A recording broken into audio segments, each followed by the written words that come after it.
Приветствую, ребят! Вы на канале Юра. Сегодня мы продолжаем снимать поиск автомобиля, вторая часть. В прошлом видео я рассказывал о подборе S4 и S6.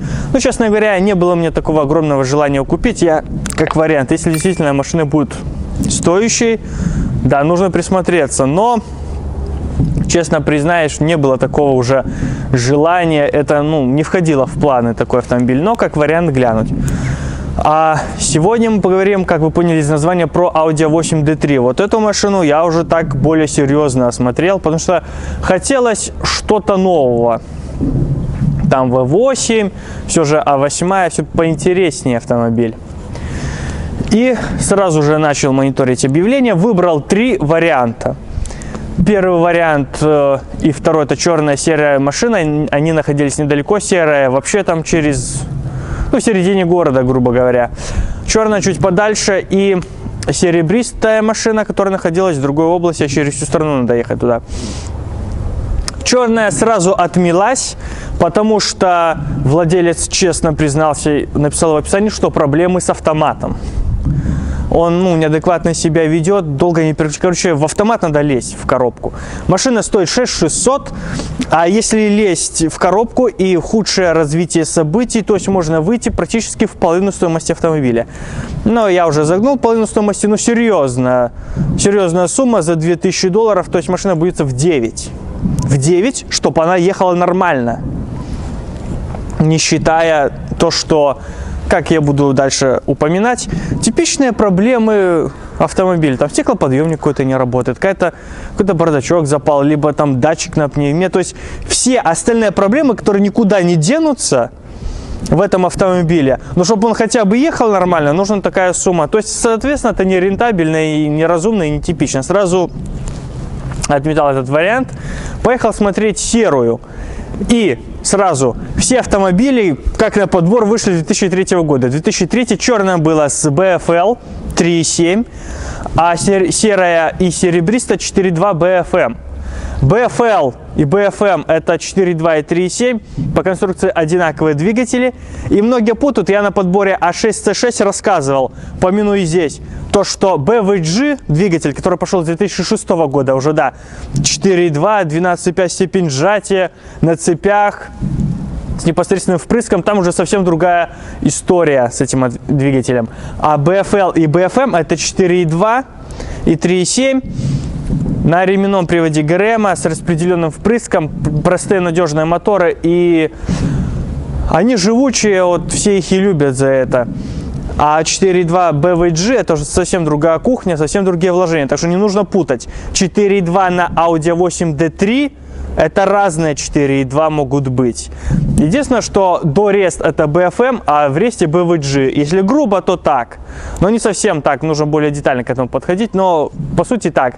Визуально их можно отличить по расположению форсунок. Форсунки в BFM, BFL идут в коллектор, сразу заметны они расположены, а в BVG уже по классике в головах уже непосредственно впрыск, непосредственно в цилиндр, так что форсунки уже в голове расположены, так что легкое отличие визуально, как можно отличить. Я также рассказывал на 6C6 на видео про подбор ее. Подъезжаю к серой, и мне серая, честно говоря, очень понравилась так визуально. Почему? Потому что я приехал рано утром к владельцу, она стояла на улице. Она простояла ночь. Я уже прекрасно вижу то, что действительно она ни на одну стойку не упала. Стоила она 6800, 2003 год, пробег 283 тысячи километров. Не упала ни на одно колесо, то есть пневма держит, потому что некоторые падают. Я в своих соцсетях, в ТикТоке, где-то еще, по-моему, выкладывал A8, у которой простояла день и упала на переднее правое колесо. Там рестовая. Либо дорез, но просто уже бородатая. Бородатый бампер, видимо, установлен. По сути дела, нарестовая вроде. Вот. Он вышел, поздоровались, завел машину. То есть я уже слышу, как машина завелась, на холодную, не на горячую, когда к вам машина подъехала, да и все нормально, все отлично. А именно на холодную, как пневма. Визуально машина красивая, да, бесспорно. Все отлично. Единственное, сразу недостаток, это на переднем левом крыле слезает лак. Чуть слез, 2 пятна таких слезшего лака.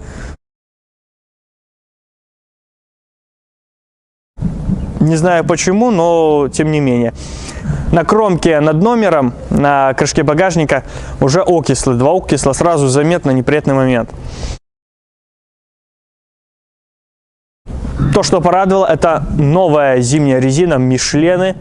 Все 4 новых баллона, вот это порадовало. Ну и самое главное, то, что, повторяюсь, машина стояла ровно, нормально.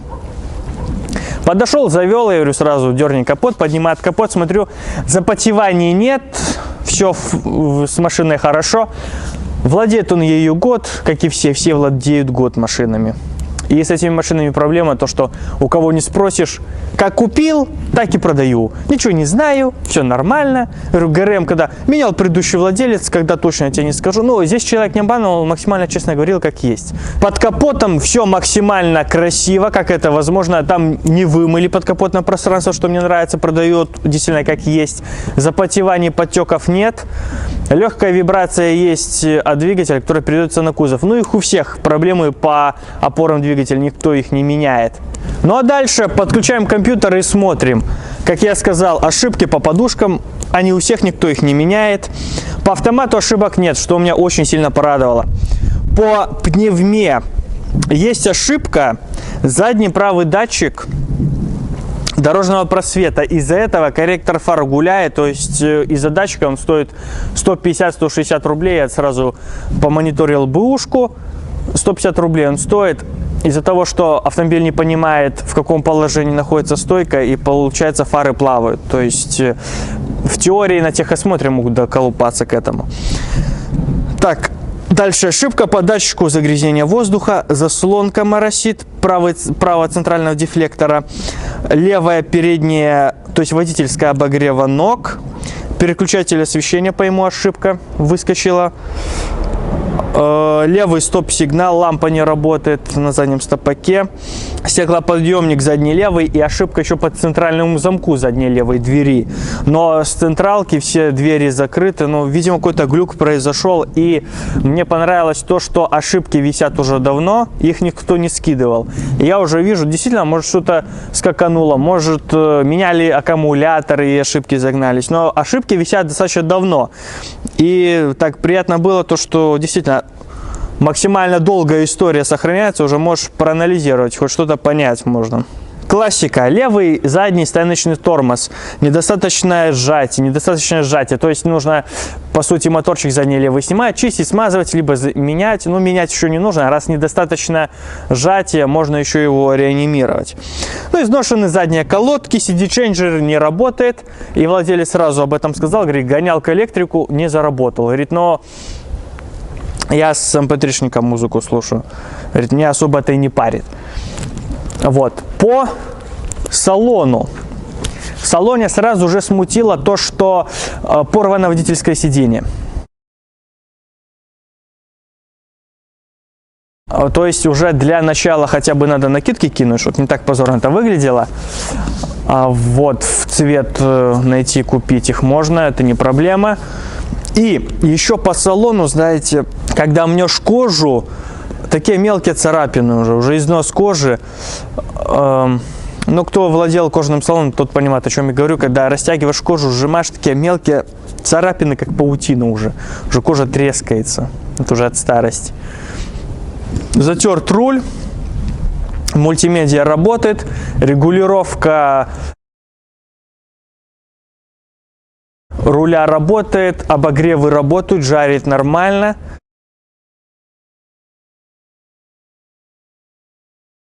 Пятую точку. Сзади диван шикарный, то есть по коже проблем нет. Салон хороший, он рыжий, очень красивый, мне понравилось так. Действительно, машина классно смотрится в этом положении. Пневма работает по положениям. Потом, разумеется, надо проехаться. Поехали. Автомат переключает очень хорошо, незаметно щелкает передачу. Ну, реально, как на вариаторе едешь. Вот, действительно, вот, понравилось. Хорошо едет машина. И единственное, то, что на ходу, когда уже 70 на 70 резко тапку в пол, уже 90-100, заднюю часть немного начал уже вилять. То есть в ходовую надо лезть. Новые баллоны стоят, ну, новые шины, поэтому, как я уже рассказывал в многих своих видео, когда задняя многорычажка проседает, начинает жрать резину с внутренней стороны. Сразу это видно. И здесь новые баллоны не поймешь. Но машину немного носит. Соответственно, пару все-таки сайлентблоков уже износилось, надо лезть в ходовую. И я уже так прикидываю, сколько что будет. И в объявлении человек написал: машина как есть, на все уже скинуто. Ну, максимум сотню-две скинет. Ну и по сути-то он прав, конечно, потому что докапываться уже нету смысла. Потому что у многих даже вот сразу ребята смотрели себе, авоськи мне писали, там ошибок чертова куча. Даже уже ГРМ-то заменен, звонишь, все заменено, все поменено. Там темно-синее продавалось, ребята все смотрели, попросили позвонить. И там уже все заменено, все хорошо. Я говорю, ГРМ заменен, я же сказал, в объявлении все написано. Я говорю, вы ремень с роликами? Ну, разумеется, ГРМ, ремень и ролики я заменил. Я говорю, а цепи вы поменяли на распредвалах? Нет, а что, а как? И сразу у человека прошу. И многие скажут, да что ты за херню несешь, блин? Кто их меняет, зачем их менять? Но у двух машин, не те, что я смотрел, а вот просили смотреть, ребята, есть ошибки по смещению фаз газораспределения. То есть уже натяжитель изношен до такой степени, и цепь не натягивается, что уже сбой по фазам идет. То есть по-любому нужно туда лезть. А в серой, я прошу прощения, что я отвлекся, я просто пояснить и объяснить картину. В серой этого не было. А это вложение достаточно немало. Это уже сотен 5 нужно отложить на это дело. Поэтому это не мелочь, это важный момент. По автомату, как я уже сказал, переключает хорошо, но масло все же поменял, потому что владелец его не менял, он не знает, когда его меняли. И самое лучшее терапия для автомата, чтобы не бояться все же, а когда толчки начнутся, вдруг что с ним, лучше заменить масло хотя бы частично. Но все же полностью, потому что неизвестно, какое-то масло залито и сколько ему вообще уже по времени. Пневма работает, это мне все понравилось. Все основные моменты, которые могут вас раздеть и опустошить ваш кошелек, находятся в хорошем состоянии. Не в идеальном, конечно, идеала не получишь, это понятно, за такие деньги тем более. Но двигатель, коробка, пневма, все нормально. Единственное, там по рычагам, да, вот по электрике, такие вот мелкие нюансы нужно все равно смотреть. Мультимедиа работает, все работает, печка дует, все хорошо. Кондей он заправил. И такое вот сомнение сподвигло, потому что, ну, надо бы еще посмотреть, а вдруг лучше какой-то вариант есть. И плюс вот была серебристая вот эта, которая все равно спокоя не давала. И я уже с владельцем этим поговорил на разные темы, так разговорились о автомобилях в целом, там про жизнь, про то, про все. И я понимаю со слов владельца, что его особо-то и не балуют звонками и приездами в гости, чтобы посмотреть этот автомобиль. То есть я уже подсознательно понимаю, ага, машину не смотрят так часто. Он уже начал говорить, ну, если не продам, буду ездить дальше, там, может, салон какой поставлю, еще на продажу, там, в Минск загоню, а не здесь по месту. И я уже понимаю, что все же запас по времени у меня есть, можно посмотреть серебристую. Потому что на 7300, да, на $500 дороже. Но смотрится она так посвежее. Пробег у нее 355 тысяч километров, а у этой 283. Но серебристая так посвежее выглядит. Салон лучше, безусловно, потому что нету, ничего не порвано, нету ни порезов, ни таких уже борозд, знаете, как за кожей не ухаживает, она уже грязная, скукоживается, уже мнется такая. Видно, что машина не новая, старая, но и за салоном еще не ухаживали. Такого нету, все так свежо, красиво, классно. И владелец пишет то, что все идеал, каждая кнопка работает, все отлично, ну просто мечта. Думаю, ну надо ехать, потому что лучше съездить, увидеть, пожалеть, разочароваться, чем себя потом мучить, а вот могу посмотреть, а вдруг она идеально все-таки была, как было написано. Надо ехать смотреть. Приезжаю, первое, что смущает, остается там меньше 2 недель до 1 декабря, погода далеко не летняя, а на машине летние шины установлены.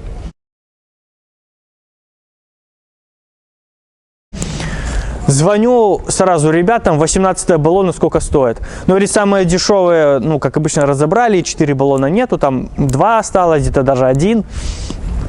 Ну, более-менее и подешевле, потому что это проблема всех наших людей, в том числе. И так более-менее по качеству нормально. Короче, $700 4 баллона. Да. А, уже 700 приехало. Плюсуем к этой сумме. Подходя еще к машине ближе, я вижу, что лобового там нет.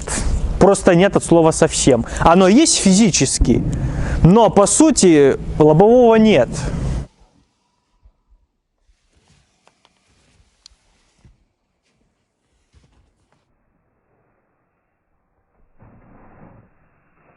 Тоже сразу на телефон.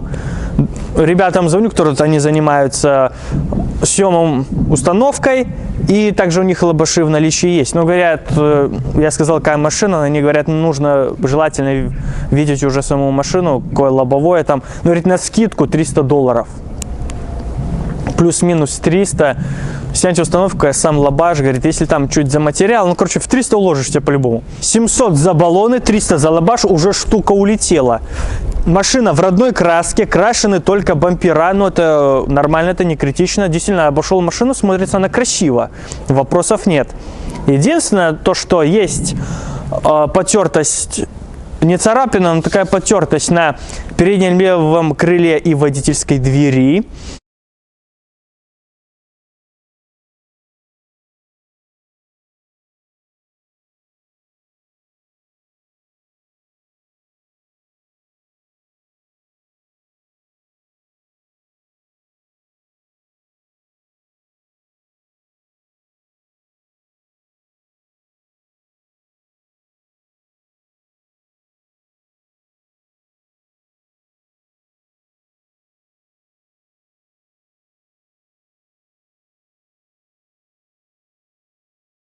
Скол чуть выше лобового.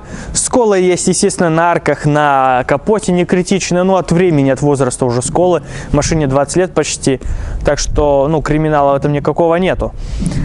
На передней правой двери выпирает снизу пластик, видимо, уже окислы пошли.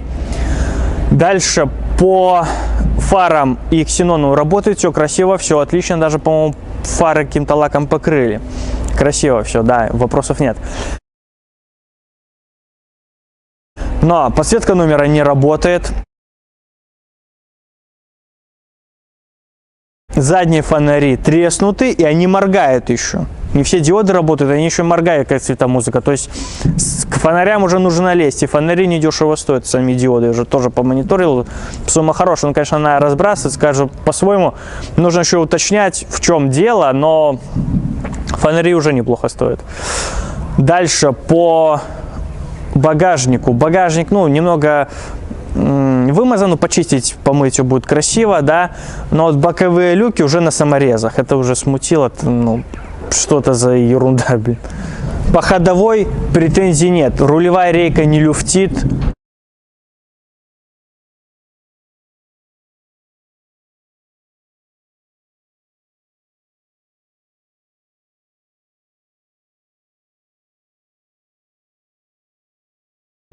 Все в порядке. Единственное, переднее левое колесо снутри немного все же резину подъедает. Но нужно загнать на сход развала, дальше уже смотреть. То есть не критично, ходовая в норме. Единственное, уже сразу удар был то, что не работает два положения пневмы. Работает только комфорт, а лифт и драйв не работает. Пневма в одном положении. Уже сразу насторожился насчет этого момента. По двигателю подтекание присутствует, вибрации, ошибки по опорам присутствуют. И вибрация идет на кузов так же, как и у серой. Трубки не сильно холодные, ничего так не понятно. Ну а дальше салон. Салон действительно очень хороший, красивый.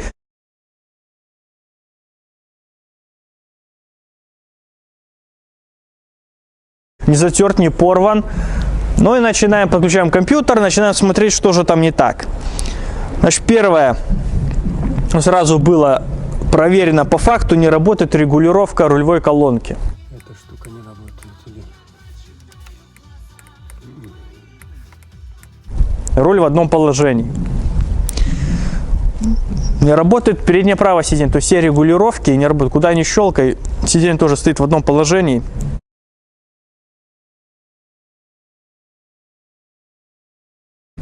И никак его не сдвинуть никуда. Не работают стеклоподъемники передней, правой и задней правой двери. То есть на переднем правом не работает стеклоподъемник именно с правой двери, с кнопки на правой двери, то есть с водительской можно еще погонять. Задний правый не работает вообще, слово совсем. Кнопка вниз не работает.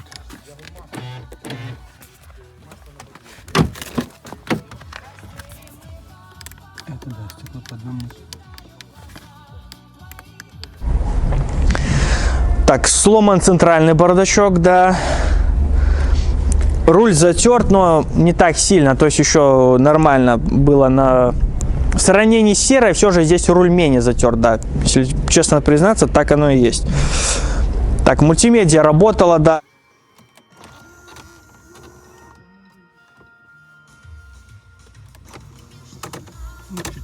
Кнопки затерты, все, естественно, то же самое было и в серой, да, все эти царапины, затертости, потертости, это все естественно, это все нормально и не критично, но стеклоподъемники плюс задний диван снимали, назад установили плохо, они все закрепили, то есть сразу видно, что туда уже лазили. Шторка работает, задняя. По салону вот все эти косячки, я уже начинаю прикидывать, сколько это будет стоить. Владелец оказался перекупом в итоге. И тоже уже смущало все эти, тоже $1000 надо сразу же и прямо сейчас. Потому что, во-первых, мне через всю сторону машину гнать, и на летней резине я ее не погоню. По-любому нужно 4 баллона. Лобовуха нужно менять, подсветку номера нужно менять, потому что не пройти техосмотр. Стопаки задние моргают как угодно, неизвестно, что еще там с диодами, может полностью нужно менять. Фонари, это тоже не дешевое удовольствие. Ну что, давай проедем, ну поехали. И сразу по езде. На летней резине многое не вольнешь. Первое, то, что тоже сильно смутило, и то, что меня так в раздумье закинуло, потому что я не понимаю почему. С 3-й на 4-ю происходит все же такой толчок легкий и плавают обороты.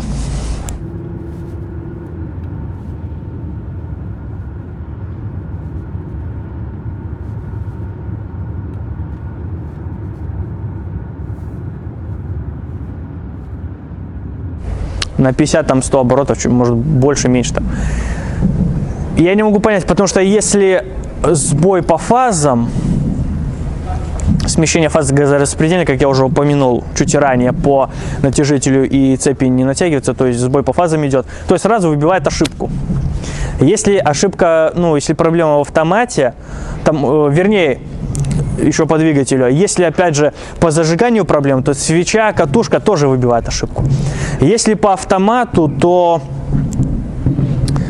в целом тоже там ошибка вылетает на переключениях в целом. Но, видимо, больше, может, уровень масла низкий, ниже нормы, либо уже так нормально изношена коробка, то, что происходит, это виднее. Потому что в серой такого не было. И здесь уже тоже меня так неприятное размышление это все подтолкнуло, что, блин, тут, видимо, тоже, может, в автомат еще полезем. Плюс ручник работает хорошо, тормоза хорошие, шурусы не хрустят, все нормально, но в целом впечатление, честно, отвратительное.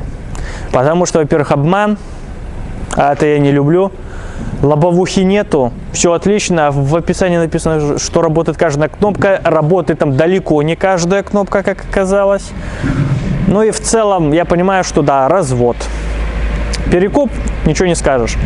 Соответственно, нужно ехать и покупать серую, потому что серая машина бесспорно лучшая среди их всех трех.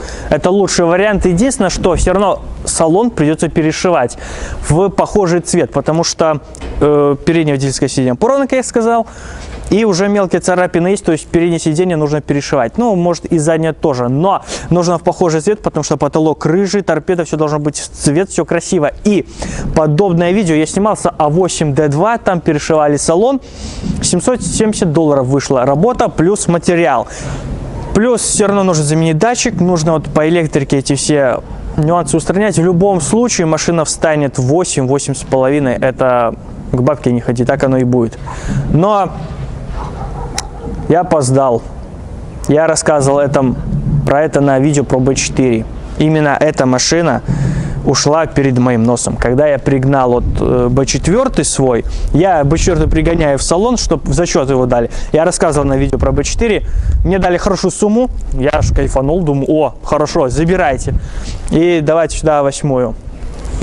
Машина ушла, я загоняю B4, а 8-я уехала только перед моим носом. Да, расстроен я, конечно. Самый нормальный вариант был к покупке, который можно было брать. Да, он не идеальный идеал, там уже червонец стоит, но его можно было брать смело, он ушел. Серебристую, черную брать вообще нет никакого смысла, я считаю. То есть с авоськой вариант уже отпадает, потому что нормальных вариантов нет. Есть уже мертвые, откровенно стоящие. И вообще нету никакого смысла их брать, потому что вкинешь их, как вот было видео А8D30 1.9, там я выразился, что действительно ушатки, когда берете ушаток, там столько же в него придется вложить. Ну, поэтому серая так особо и не задержалась. Уже нашелся фанат-ценитель, который ее купил. Повально не шли покупатели потенциально, вот нашелся фанат-поклонник, который понимал плюс этой машины, он ее забрал. А плюс, конечно, это алюминиевый кузов. Но алюминиевый кузов, он это мощный аргумент, сильный аргумент, но который теряется в сравнении со всем остальным. Двигатель, коробка, пневма, да и попросту вся электрика со шасси автомобиля. Ну и в таких я раздумьях, потому что, сейчас я уже немного отошел. Сначала был очень зол и очень расстроен, когда только по факту узнал, что машина уже продана. Но B4 уже буду продавать так, с рук, как уйдет. Надеюсь, уйдет, потому что все-таки машина в нормальном состоянии в целом. Но с А8 я сейчас тоже думаю, а что вот с ней даже делать? Вот довели бы мы ее до ума, и что, и какой проект? Вот B6 я хочу сохранить, я уже сколько раз говорил, в таком состоянии классном, как капсулу времени, поставить его на хранение, это отдельная тема разговора. А вот именно с авоськой довести до ума, она будет в стоке в максимально хорошем состоянии и дальше. То есть даже потенциала для тюнинга у нее нету. 6.3 неплохой результат, согласен, да. Очень хорошо машина поедет, но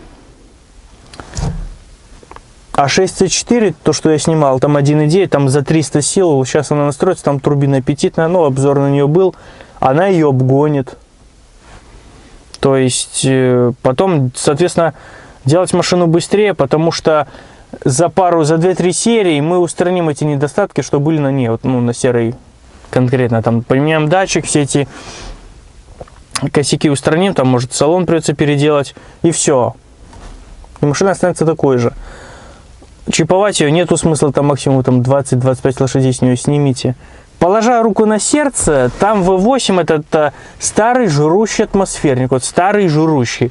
Потому что владелец правильно сказал, говорит, там 16-17 по техпаспорту, он по факту 20 литров 95. И с таким расходом, я так уже думаю, у меня нет уверенности большой. Я надеюсь, вы понимаете, о чем я говорю. У меня нет большой уверенности, то, что полноценно можно эту машину, это пылесос денег в каком-то смысле, она будет жрать деньги. А ставить на нее 1.9 тоже не совсем разумно, потому что для повседнева это будет оптимальный, хороший вариант, как я сказал в обзоре. Да, это идеальный вариант. Но вот B6 резче, чем она на 1.9. Он резче. Чиповать ее, делать из нее дизельного монстра, как из А6, и пытаться кого-то обогнать, это то же самое, что на корову седло нацепить. Поэтому я решил искать все же вариант, который я рассматривал год назад. Об этом уже будет, я думаю, в следующем видео.